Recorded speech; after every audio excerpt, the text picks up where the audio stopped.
లోక్సభ ఎన్నికలు నోటిఫికేషన్ విడుదలైన మరుక్షణమే దేశవ్యాప్తంగా ఎన్నికలు కూడా అమల్లోకి వచ్చింది. ఈ నేపథ్యంలో రాష్ట్ర వ్యాప్తంగా పోలీసులు సరిహద్దులతో పాటు ప్రధాన చెక్పోస్టుల వద్ద విస్తృతంగా తనిఖీలు చేపడుతున్నారు.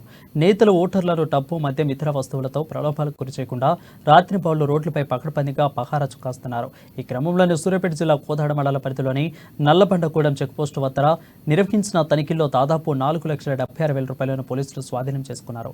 నగదుకు సంబంధించి ఎలాంటి పత్రాలు లేకపోవడంతోనే క్యాష్ను సీజ్ చేశారు.